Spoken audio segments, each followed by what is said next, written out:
केंद्रीय मंत्री रक्षा खडसे यांच्या मुलीसोबत छेडछाड झाली व या धक्कादायक घटनेनंतर राज्यात एकच खळबळ उडाली आहे। मुलगी कोणाचीही असो, जर असे प्रकार झाले तर त्यांच्यावर कारवाई ही नक्कीच झाली पाहिजे। आमचं सरकार कारवाई करण्यामध्ये सक्षम आहे, अशी प्रतिक्रिया माजी खासदार नवनीत राणा यांनी दिली आहे। दुःख या गोष्टीचं वाटत आहे की ते एका पक्षाचे कार्यकर्ते आहेत। तुम्ही राजकारण कुठल्याही पातळीवर न्या, पण अशा प्रकारे करू नका, हात जोडून विनंती करते। राजकारण गेल्या खड्ड्यात जर राजकीय व्यक्तींनी जर कोणी असं करत असेल तर भर चौकात आणून त्यांना फाशी द्यावी।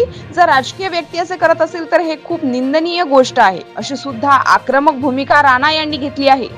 आमचे गृहमंत्री कडक कारवाई करणार, मुलगी कोणाचीही असो ती राज्यात सुरक्षित आहे आणि राहणार सुद्धा, असंही नवनीत राणा यांनी बोलताना सांगितलंय।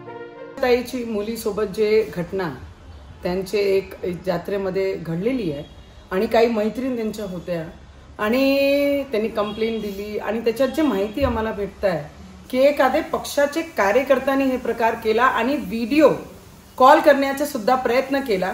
आमचे गृहमंत्री साहेब हे सक्षम आहे आणि महाराष्ट्रामध्ये मुलगी कोणाची असो, जर असा प्रकार कोणासोबतही घडला तर त्याच्यावर पूर्ण कारवाई झाली पाहिजे आणि आमची सरकार सक्षम आहे कारवाई करण्यासाठी। पण दुःख या गोष्टीचं आहे की जे माहिती आता भेटत आहे की एक पक्षाचे कार्यकर्त्यांनी हे प्रकार केलेला आहे।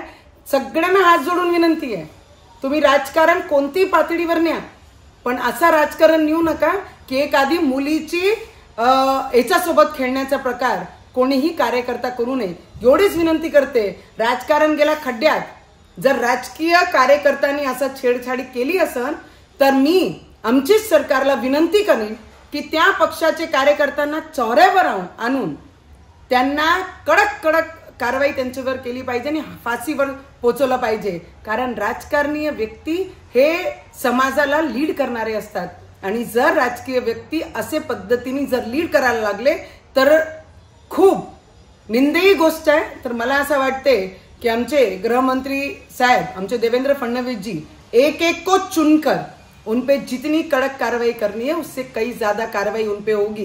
बेटी किसी की भी हो, वो महाराष्ट्र में सुरक्षित थी, है और आगे भी रहेगी। अशाच वेगवान घडामोडी पाहण्यासाठी आमच्या चॅनलला लाईक व सबस्क्राइब करायला विसरू नका।